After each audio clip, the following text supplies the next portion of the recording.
Anda, saya Wirra Atmaja. Malam hari ini kembali menjumpai Anda dalam program Dialog Interaktif Bincang Hangat. Dan pemirsa, malam hari ini kita akan membicarakan satu hal yang sangat penting untuk keberlangsungan pembangunan terutama di daerah kita di Provinsi Nusa Tenggara Barat. Dan malam hari ini kita akan berbicara tentang pemanfaatan pemanfaatan indeks demokrasi Indonesia untuk proses perencanaan pembangunan politik di daerah. Oleh karena itu, di studio sudah hadir 3 orang narasumber yang memang sangat berkompeten dalam ahli indeks demokrasi Indonesia ini. Yang pertama, Dr. Raden Siliwanti. Selamat malam, Bu. Selamat malam. Ya, selamat malam, pemirsa. Ya, bagaimana kabar hari ini? Alhamdulillah, baik. Sudah jalan-jalan keliling Lombok? Belum, Pak. Belum. Dan Dr. Raden Siliwanti ini adalah Direktur Politik dan Komunikasi Bappenas dan juga Direktur Nasional Indeks Demokrasi Indonesia. Dan juga sudah hadir Bapak Dr. Syarif Hidayat. Assalamualaikum Pak Syarif. Waalaikumsalam warahmatullahi wabarakatuh. Bagaimana Pak Syarif kabar hari ini? Kabar baik, sehat. Pak Syarif terlihat agak segar gitu ya? Oh, tentu, harus selalu segar. Segar ya? Yang harus mengembangkan indeks demokrasi Indonesia ini harus segar. Segar gitu ya? Dan Pak Syarif Hidayat ini adalah anggota Dewan Ahli Indeks Demokrasi Indonesia atau peneliti utama di LIPI. Dan juga sudah hadir orang yang mungkin sudah tidak asing lagi di NTB, yaitu Bapak Ilyas Sarbini SH, anggota KPU Provinsi Nusa Tenggara Barat. Pak Ilyas, Assalamualaikum. Waalaikumsalam warahmatullahi wabarakatuh. Segar juga Pak Ilyas hari ini? Iya, insya Allah segar. Sudah siap untuk semakin berdemokrasi Pak Ilyas? Oh, ya siap. Siap. Dan malah kita sudah siap melaksanakan pemilu legislatif 2014. Iya, mantap. Sudah siap. Dan pemirsa, nanti juga Anda juga bisa berinteraksi bersama kami di line telepon 0370636313, dan saya ulangi bahwa tema kita malam hari ini adalah pemanfaatan Indeks Demokrasi Indonesia atau ID untuk proses perencanaan pembangunan politik di daerah. Saya ke Ibu Siliwanti dulu. Demokrasi di Indonesia saat ini seperti apa sih gitu? Mungkin masyarakat belum banyak yang tahu. Kondisi demokrasi di Indonesia ini tahapnya sudah mengkhawatirkan atau memang cenderung menjadi lebih baik mungkin? Nah, kalau bertanya mengenai hal itu, mungkin kita perlu menyampaikan mengenai hasil Indeks Demokrasi Indonesia yang kita susun ini. Jadi mungkin sedikit saja latar belakang mengapa kita membangun Indeks Demokrasi Indonesia sejak tahun 2007. Jadi alasan yang paling utama adalah bahwa di dalam mengukur kinerja demokrasi di seluruh Indonesia, kita tidak memiliki alat ukur yang tersedia setiap saat untuk bisa mengukur, alat ukur yang bisa tersedia setiap saat untuk mengukur kinerja demokrasi. Itu sebetulnya satu-satunya alasan yang paling utama gitu ya, mengapa kita membangun demokrasi. ID ini pertama sebagai hasil Indeks Demokrasi Indonesia sebagai benchmark atau kita gunakan pertama kali adalah pada tahun 2009. Jadi kita sudah menghasilkan Indeks Demokrasi Indonesia tahun 2009, 2010 dan 2011. Kalau kita lihat dari hasil Indeks Demokrasi tahun 2009, 10 dan 11, sebetulnya kita dalam bahasanya adalah kondisi demokrasinya itu sedang. Jadi kalau kita kategorikan rendah, sedang, tinggi, kita hampir seluruh provinsi di Indonesia dalam kategori sedang. Jadi sebetulnya masih banyak hal-hal yang perlu diperbaiki. Sedang itu kalau kita lihat dari indeks demokrasi ini adalah ukurannya 60 sampai 80. Kalau yang tinggi itu di atas 80 dan yang rendah itu adalah di bawah 60. Jadi hampir sebagian besar provinsi di Indonesia masuk kategori sedang. Jadi kalau ditanya bagaimana kondisi demokrasi Indonesia, ya kita sedang gitu ya? Sedang. Ada beberapa, misalnya untuk kebebasan sipil cukup tinggi, untuk jaminan terhadap hak-hak politik itu mungkin yang masih rendah, tapi untuk kinerja lembaga demokrasi juga jauh lebih baik dibandingkan dengan hak-hak politik. Jadi kisarannya antara 60-an gitu ya sampai 80, tetapi untuk yang jaminan terhadap hak-hak politik itu di bawah 60. Jadi ini yang harus diperbaiki. Jadi kalau ditanya sekali lagi gitu ya kan, jadi hak-hak politik inilah yang perlu menjadi prioritas, walaupun sebetulnya average rata-rata untuk seluruh kinerja demokrasi kita dalam posisi yang sedang atau biasa-biasa saja Biasa-biasa yang saja. perlu kita tingkatkan lebih baik lagi. Iya. Kalau secara nasional, apakah masih di daerah-daerah tertentu masih indeks demokrasinya masih lemah atau hampir sama rata gitu? Untuk yang tahun 2011, saya lupa ya Pak Sarif ya. Jadi ada 7 provinsi yang rendah.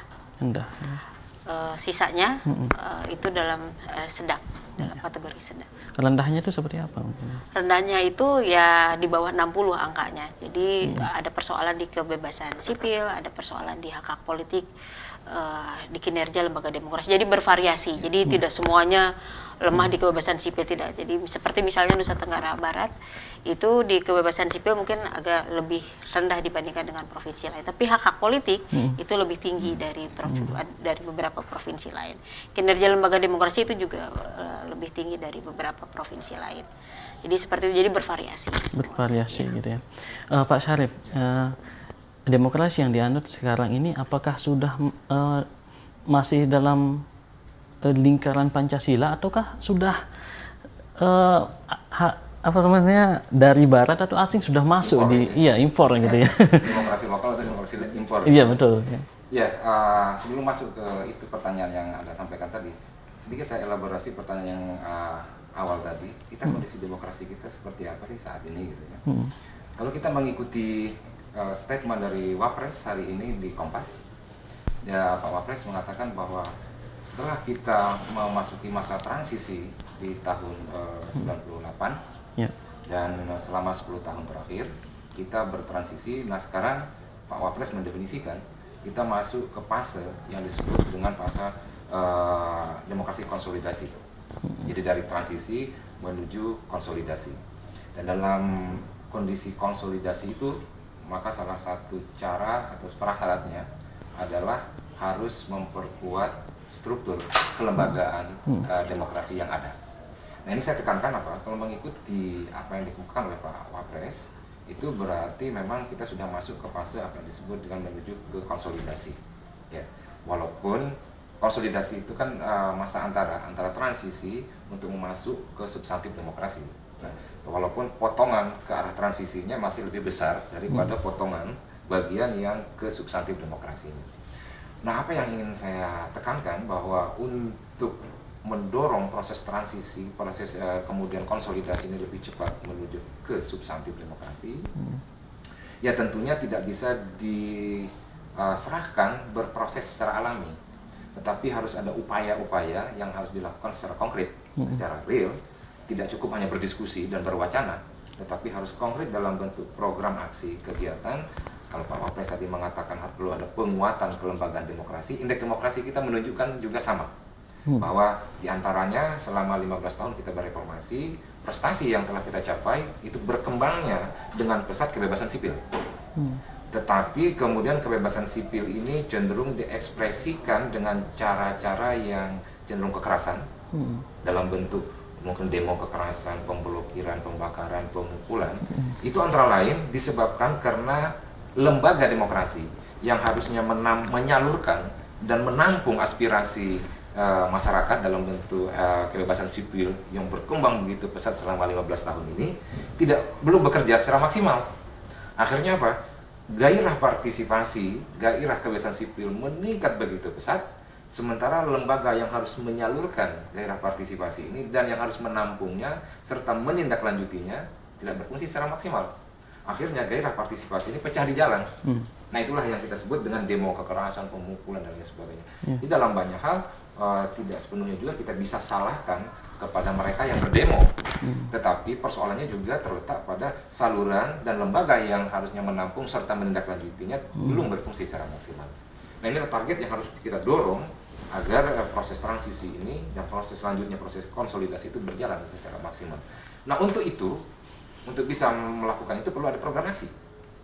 Nah untuk bisa menurunkan program aksi yang relevan, yang sesuai dengan target tadi, perlu asupan informasi yang relevan tentunya. Kalau kita menurunkan program tidak didasarkan pada asupan informasi yang valid, ya tentu program tadi tidak akan mencapai tujuannya. Nah gitu. Nah disinilah hadir Indeks Demokrasi Indonesia. Indeks Demokrasi Indonesia ini diharapkan hadir menyodorkan, membantu memberikan informasi secara kuantitatif dalam rangka menyusun program-program aksi tadi agar kita bisa melampaui proses transisi dan masuk proses konsolidasi ini secara smooth, secara lancar, gitu. Nah, kira-kira itulah kehadiran dari Indeks Demokrasi Indonesia ini. Nah, lantas pertanyaannya yang kedua tadi, apakah Indeks Demokrasi ini disusun atas dasar konsep impor gitu atau justru juga dia didasarkan atas konsep yang sudah ada yang namanya demokrasi Pancasila. Secara eksplisit memang tidak disebut secara harfiah bahwa Indeks Demokrasi Indonesia ini adalah Indeks Demokrasi Pancasila. Tetapi secara substansial ID atau Indeks Demokrasi Indonesia ini sangat syarat, sangat penuh dengan cita rasa Pancasila. Kenapa? Secara konseptual, secara teoritis, memang dalam teori ini kita mengenal ada namanya apa yang disebut dengan teori normatif dan teori empiris. Secara normatif, memang kita merujuk kepada teori-teori yang konvensional, teori-teori yang umum tentang demokrasi. Nah, kebetulan sebagian besar teori-teori ini memang dibangun dari negara barat, sebagian besar dilahirkan di sana. Nah, ini tetap kita rujuk, misalnya konsep kebebasan sipil, kemudian konsep hak asasi manusia, konsep kelembagaan demokrasi. Nah, kebebasan sipil itu terdiri kebebasan berkumpul, berserikat, berpendapat, dan seterusnya. Nah, itu memang kita rujuk dari teori-teori yang bersifat normatif, dan kebetulan teori-teori itu memang banyak diproduksi dan direproduksi oleh negara-negara barat. Tapi dalam membangun konsep tadi, dia tidak hanya cukup dengan teori yang normatif, tetapi dia harus ditopang oleh apa yang disebut dengan teori empiris. Nah, teori empiris inilah yang kita masukkan berdasarkan fakta dan kenyataan yang ada di Indonesia. Nah, disitulah nilai-nilai seperti nilai Pancasila, Undang-Undang Dasar 45, konsep Bhinneka Tunggal Ika itu masuk menjadi bagian konsep dasar dari Indeks Demokrasi Indonesia, dan kemudian diderivasi, diturunkan ke dalam ukuran-ukuran yang disebut dengan aspek, variabel, dan indikator dari Indeks Demokrasi Indonesia. Saya hanya menyebut satu contoh saja. So, kalau menyebut satu-satu seluruh indikator, kita memiliki 28 indikator, 11 variabel, dan kemudian 3 aspek. Nah, kalau ini akan dibahas semua tentunya terlalu panjang. Saya sebut satu contoh saja. Untuk aspek kebebasan sipil. Dalam aspek kebebasan sipil ini ada satu di antara variabelnya, dari 4 variabel, itu variabelnya adalah kebebasan berkeyakinan. Nah, variabel yang pertamanya itu kebebasan berkumpul dan berserikat, kemudian yang kedua berpendapat, yang ketiga berkeyakinan, dan yang keempat kebebasan dari diskriminasi. Nah, saya bahas yang satu saja, kebebasan dari berkeyakinan. Ketika kita berbicara bahwa kebebasan berkeyakinan harus diberikan kebebasan yang sebebas-bebasnya kepada masyarakat untuk memeluk agamanya dengan berkeyakinan tanpa perlu intervensi pemerintah. Nah, kalau itu konsepnya, maka kita liberal. Nah, itu maka Anda bisa mengatakan itu impor tuh. Konsep impor. Tapi ID tidak di sana posisinya. ID kemudian diturunkan dalam bentuk indikator. Nah, indikator itu mengatakan untuk mengukur kebebasan berkeyakinan itu antara diukur ada atau tidaknya atau aturan-aturan yang dikeluarkan oleh negara atau pemerintah yang mengekang atau memaksa orang untuk yang mengekang kebebasan berkeyakinan. Yang kedua diukur dengan indikator ada tidak ucapan tindakan kekerasan yang dilakukan oleh pejabat pemerintah yang mengganggu atau mengekang kebebasan berkeyakinan. Dan yang ketiga diukur dari ada atau tidaknya ucapan tindakan kekerasan yang mengekang kebebasan yang muncul dari masyarakat terhadap masyarakat yang lain. Apa artinya itu kalau dikaitkan dengan Pancasila? Nah, dan di mana posisi kita di situ? Nah, di situ tetap menunjukkan bahwa kita tidak mengatakan bahwa pemerintah harus tidak ikut campur dalam urusan kebebasan berkeyakinan. Karena kita bukan liberal. Pemerintah tetap bisa ikut serta dalam mengatur kebebasan berkeyakinan sejauh koridornya dia dalam mengatur hubungan relasi keharmonisan antar umat beragama, antar umat yang berkeyakinan. Tapi tidak perlu harus masuk sampai mengatur substansi persoalan agama. Baik, agama Pak Syarif ya. Dan pertanyaan selanjutnya sebenarnya saya mau ke Pak Ilyas sebagai pelaksana demokrasi di NTB. Sejauh mana sih pelaksanaan demokrasi masyarakat di NTB ini? Tapi Pak Ilyas jangan dijawab dulu, karena misal kami akan kembali saat lagi, tetaplah bersama kami di Bincang Hangat.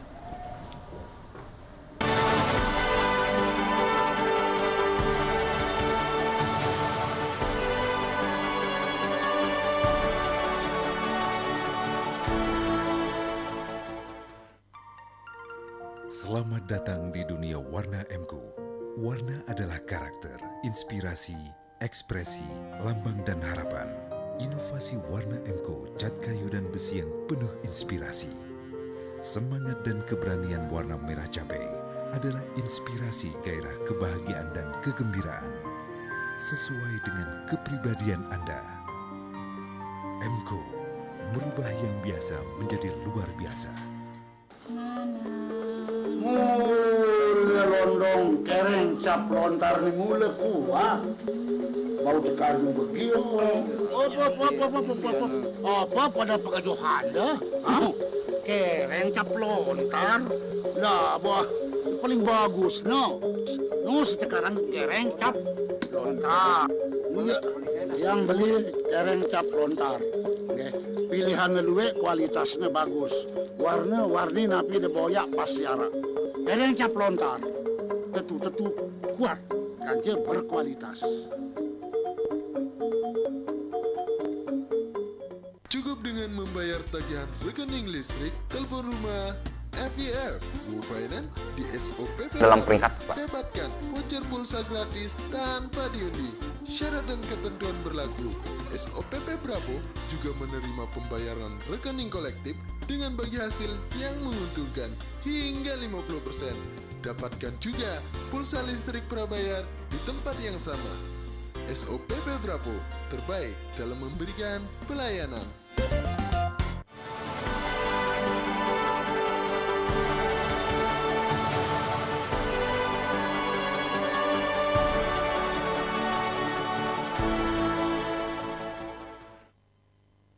Baik, Mirsa, Anda masih bersama kami di Dialog Interaktif Bincang Hangat, dan tema kita malam hari ini, Mirsa, adalah pemanfaatan Indeks Demokrasi Indonesia untuk proses perencanaan pembangunan politik di daerah. Dan dialog kita malam hari ini semakin hangat, dan Mirsa, Anda juga bisa berinteraksi bersama kami di line telepon 0370636313. Setelah Pak Syarif panjang lebar, saya mau ke Pak Ilyas dulu. Pak Ilyas, sejauh mana demokrasi berjalan di NTB dari pemilu sebelumnya ataupun dari pemilu kada yang baru selesai kemarin? Ya, jadi sesuai dengan tema tadi bahwa kita ingin memanfaatkan indeks demokrasi ini untuk memperbaiki demokrasi di tingkat kita ke depannya bagaimana. Dalam konteks tugas dan wewenang KPU yang berkaitan dengan hasil dari ID ini, saya melihat ada di hak-hak politik. Pada pemilu yang lalu dan yang diangkat dalam ID ini hasilnya yang berkaitan dengan DPT. Nah, dinilai bahwa DPT kita pada pemilu sebelumnya itu bisa dinilai menghambat pemilih menggunakan hak pilihnya. Nah, kalau kita kaji persoalan DPT ini, memang kita harus akui bahwa memang ada persoalan pada pemilu-pemilu sebelumnya. Nah, persoalan itu kelihatannya memang dari sisi regulasinya sendiri yang membuka kemungkinan bahwa timbul persoalan itu. Gitu. Misalnya, setelah pemutakhiran data pemilih sampai dengan ditetapkannya DPT, maka DPT itu tidak bisa diotak-atik lagi. Sehingga yang dimaksud pemilih adalah pemilih yang terdaftar dalam DPT. Sepanjang mereka tidak terdaftar dalam DPT, maka mereka tidak bisa menggunakan hak pilihnya. Nah, kemudian bahwa sistem pendaftaran itu sistem pemilih yang aktif. Nah, sebagaimana kita tahu bahwa pemilih tidak terlalu antusias untuk mengecek nama-namanya dalam DPT, sehingga membuat DPT itu tidak terawasi secara baik oleh masyarakat, sehingga melahirkan DPT yang menurut dari sisi KPU cukup baik dan mungkin ada persoalan-persoalan di dalamnya. Kemudian malah di dalam undang-undang yang lama diancam bahwa kalau DPT dirubah itu tindak pidana. Jadi KPU tidak berani merubah DPT itu. Nah, sehingga dalam posisi yang demikian banyak warga yang tidak terdaftar itu tidak bisa menggunakan hak pilihnya. Nah, kemudian setelah melihat fakta itu, maka dengan undang-undang yang baru, Undang-Undang Nomor 8 Tahun 2012 itu telah melakukan koreksi terhadap itu. Nah, sehingga tahapan-tahapan pemutahiran data sekarang ini sudah sedemikian rupa sehingga membuka validitas data itu akan maksimal. Misalnya dari daftar DP4 yang diserahkan pemerintah daerah, kita menyusun dalam daftar pemilih sementara, kemudian kita umumkan, baru keluar daftar pemilih hasil perbaikan yang posisi sekarang masih dalam DPS hasil perbaikan, kemudian dikoreksi lagi, baru lahir DPS hasil perbaikan akhir, baru masuk DPT.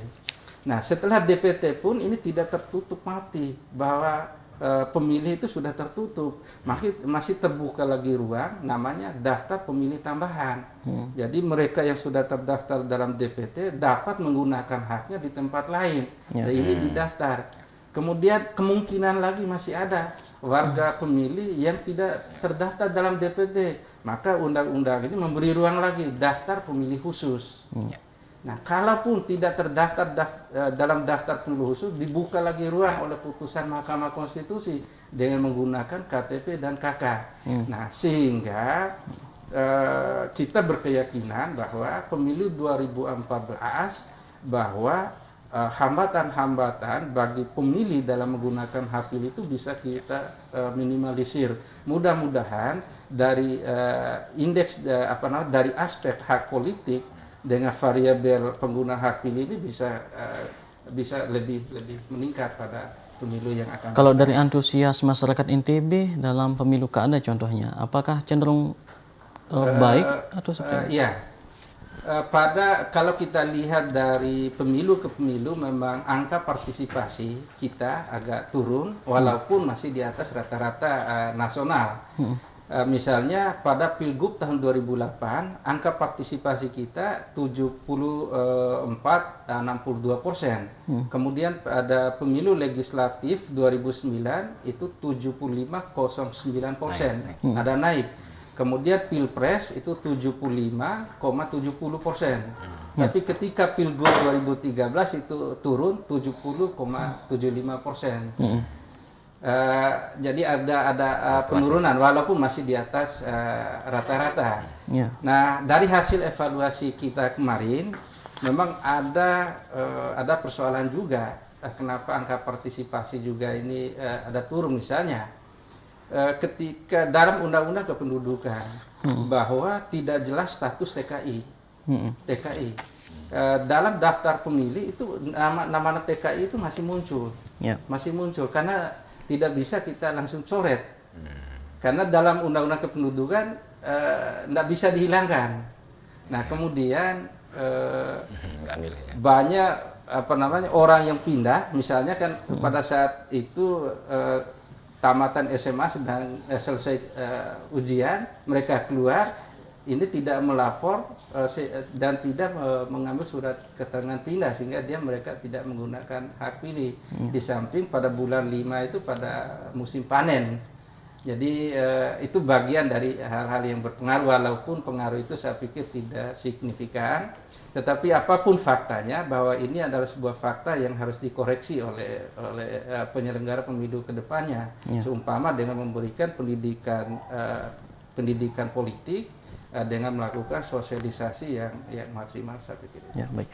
Dan misalnya Anda juga bisa berinteraksi bersama kami di line telepon 0370636313. Saya kembali ke Dr. Raden Siliwanti. Bagaimana indeks demokrasi Indonesia ini disusun gitu ya? Ya, jadi mungkin saya ingin menginformasikan pada pemirsa di rumah bahwa kita menggunakan 4 metode pengumpulan data. Yang pertama adalah coding koran. Jadi kita melihat fakta-fakta yang dikemukakan oleh koran setiap hari. Dari kita istilahnya 1 Januari sampai akhir tahun. Kemudian yang kedua adalah review dokumen. Nah, kedua ini kemudian digabungkan, kita konfirmasi kembali di dalam FGD. FGD ini diikuti oleh peserta tentunya dari masing-masing provinsi yang kita punya kriteria yang harus dipatuhi, bahwa yang ikut di dalam FGD ini adalah yang tahu persis sebetulnya mengenai kondisi, mulai dari media kita juga undang dari DPR, partai politik, pemerintah daerah, tokoh-tokoh LSM dan lain sebagainya. Itu yang. Kemudian yang berikutnya adalah in-depth interview. Jadi pada orang-orang yang cukup kompeten. Jadi gabungan 4 metode inilah yang menghasilkan indeks. Kita juga punya bobot dari masing-masing aspek, variabel dan indikator. Itu kalau bahasanya mungkin tim panel ahli adalah ini penggabungan antara kuantitatif dan kualitatif. Sehingga data dari koran itu ada yang kualitatif, dari review dokumen itu kualitatif, tapi koran ada yang kuantitatif. Jadi digabung semua in-depth interview kualitatif. Jadi bagaimana itu caranya, memang ini yang yang mungkin satu-satunya juga yang ada di Indonesia, menggabungkan 4 metode pengumpulan data sehingga hasilnya adalah indeks sebagaimana kita lihat setiap tahun selama ini. Ya, dan ini kan disusun oleh pemerintah. Apakah memang tidak ada kepentingan pemerintah atau apakah memang murni untuk masyarakat gitu? Ya, ini yang sering menjadi pertanyaan ketika indeks ini disusun oleh pemerintah adalah kemudian apakah pemerintah bisa mengintervensi angka-angka tersebut. Jadi khawatir gitu ya pemerintah kalau misalnya tiba-tiba indeksnya turun terus kita utak-atik angkanya sehingga sesuai dengan karena khawatir juga mungkin disoroti oleh masyarakat tidak bekerja.